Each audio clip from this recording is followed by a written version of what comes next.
Welcome to Madeira, with one of the most spectacular views from an airport we've had yet.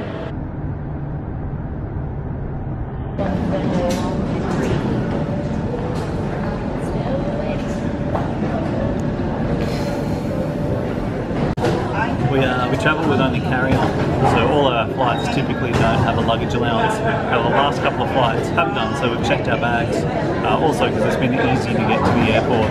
However, waiting for bags, every single flight would just be insane, as well as lining up and having to wait the queue at the start. So we've probably done 30 flights now, which we've checked our bags on 2 and just used carry-on, and it saves so much time. I think before we did the trip I estimated we'd save over 24 hours of time, so literally a day of our lives has been saved by not either waiting to drop the bags off or waiting to collect the bags. Like normally would be gone by now, would be on the bus or picking up the car, but we're playing the waiting game for our bags.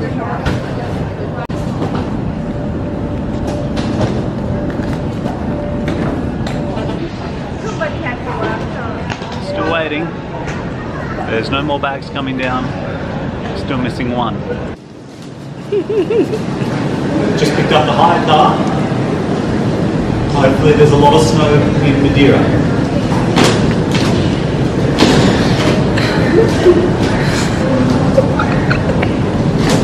People looking at us now.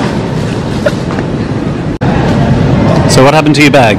We were waiting here at the carousel, and then Michael had some random man come up to him and said, "Your bag's over there," and it was just like in the middle of the floor. Your bag came down through the elevator. That's kind of nice. Must be special.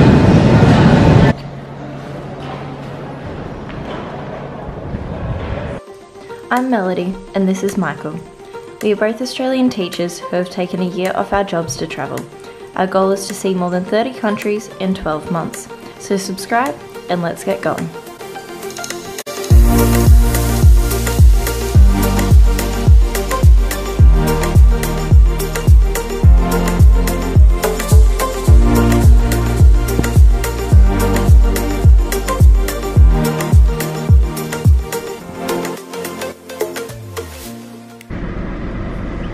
So we've picked up our car. We're back at the airport because we're picking up my cousin Cameron. She's just getting her bag now, and then she'll be coming to meet us at the car. We did try to drive down the road to like a shopping centre which overlooks the runway. Unfortunately we got to it just as the plane was landing. Yeah. So instead we went in and bought some snacks and then drove straight back to the airport. So we've driven from our accommodation, which is about halfway up the island, all the way to the north. So these are the natural pools at Porto Moniz. So the rocks themselves are naturally formed by the lava, so the volcanic island, the waterfalls within them. I think they've kind of been dammed up to form pools. We thought it was going to be freezing, as ours was freezing, so we didn't bring anything to swim in, but they're actually not too bad. They're probably a lot warmer than the ocean is.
That tunnel we just went through, I've named the Death Tunnel, and for good reason.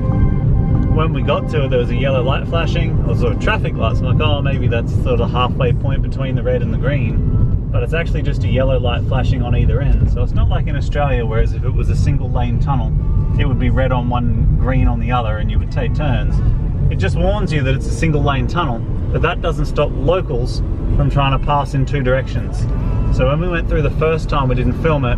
We're in a convoy of 3 cars, and at one point, it's only 1 lane wide, another car came through, and just then, as we were entering the tunnel, we waited for a truck, and then we could see a car in the distance, which we assumed was coming towards us. It was actually going away from us. So someone has somehow passed a truck in the tunnel.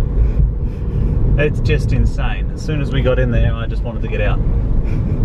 There was another hire car on the other end waiting, so the tourists wait, the locals, they'll just pass each other somehow in the 1 lane tunnel, the death tunnel. It's odd. I don't know how it's a thing.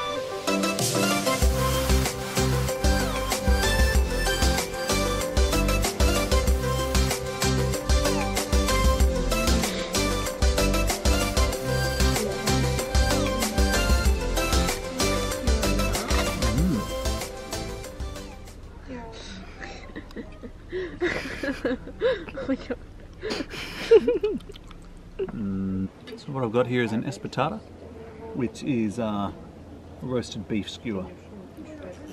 I'll tell you what, it's good to be in a country where beef's a thing again.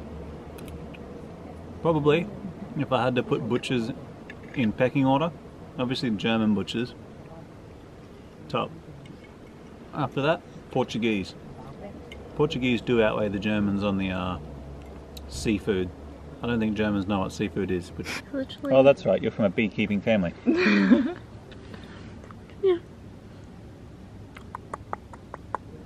You're not a baby, are you? You're not a 9-month-old baby. Yeah, there we go. Get lost. Thank you, bye. That was impressive. I would not pick up a bee. There we go. So we've got Cameron now in the back. Hi. So today it's terrible weather. So we had like 6 lookouts that we wanted to go look at. Obviously we're not going to go look at any of them because you can't really see in front of you. Nope. So instead we've gone to Funchal Old Town and we've found a little cafe that we want to go to, and hopefully it has some coffee and cake. Yeah, maybe we can come back later in the week and actually look at it when it's not raining. Yeah. But no, terrible weather today unfortunately, and Cameron's only full day here, so I'll try and make it as nice as possible and hopefully the rain stops this afternoon.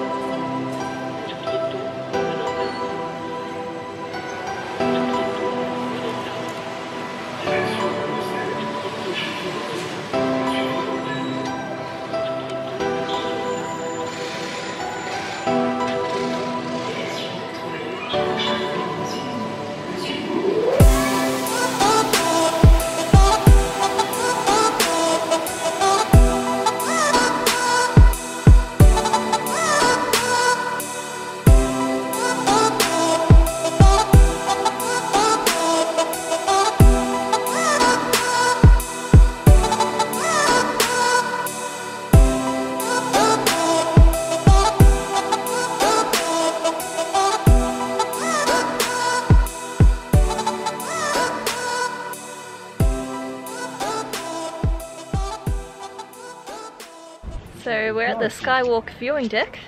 Not much to see today. We are literally in the sky. Yeah, lots of cloud. Yeah, very low cloud today. You've got to drive about 100 meters down before you come out of the cloud. Yeah. So we waited for 5 minutes and now we have a nice view.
plane takeoff.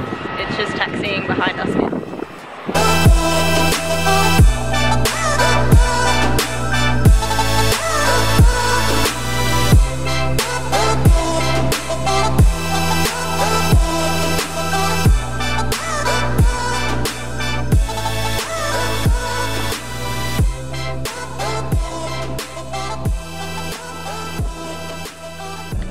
So we're going to drive to Texaria, which is the start of the trail for Pico Ruivo, the highest peak in Madeira at 1,861 meters.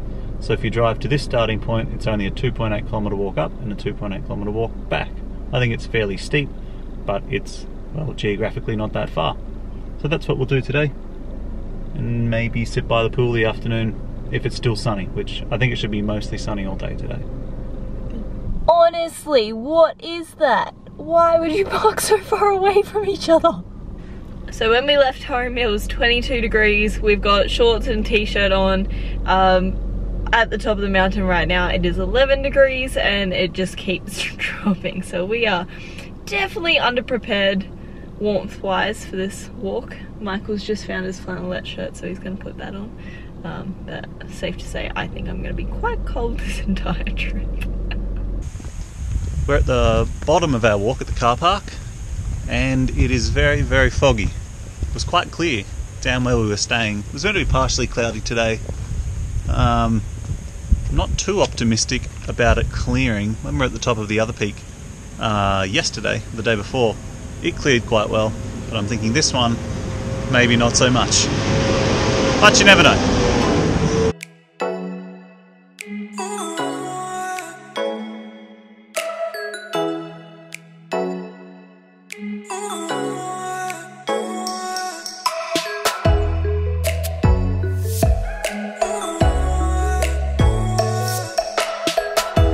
We haven't been walking for too long now, but it's just started to clear up on the mountain behind me, which is good.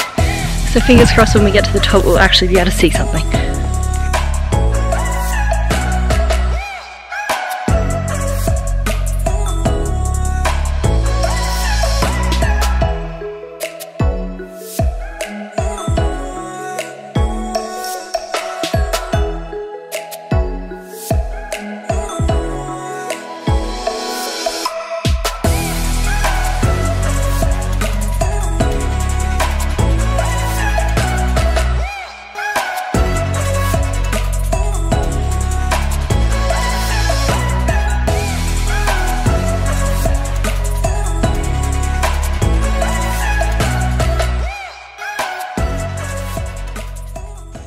So we've made it to the top of our walk. 2.8 kilometres, took us 50 minutes, but that was with a little stop because there's a random house halfway up which I think is a cafe, which how a cafe is up this far I have no idea because we can't see a road to it, but we'll find out the story on that later on. So we're going to sit up here for a little while, see if the clouds clear. There's a little bit of a view of the valley but no view of the ocean. We did catch a bit on the way up, and then we'll head back down, but we are now on the highest peak of Madeira at 1,816 metres. Very good. Fingers crossed it's not 61. I think it might be 61 because we were higher than that the other day. Nah, of course, 1,861 metres.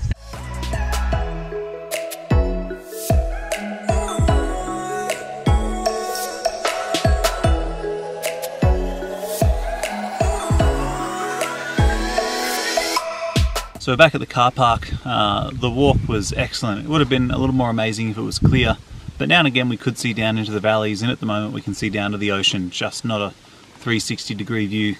In the end it took us 50 minutes to get up and 35 to get back down, and that was stopping to take pictures and walking at usually a fairly leisurely pace along the way. There is a cafe up the top. I must find out the history of that building because there's no roads to it, and I think it was built in the 40s, so it's quite old. If you go to that, it's cash only. It's €2 for a coffee. Now we're going to head back to the car and hopefully catch a little bit of sunshine because it still looks sunny down where we're staying.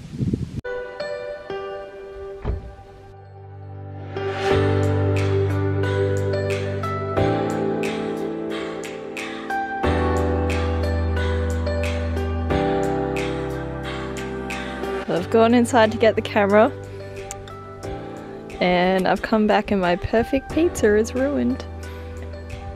The cat didn't eat it. Cat ate it. Little paws, knife and fork. Stop it.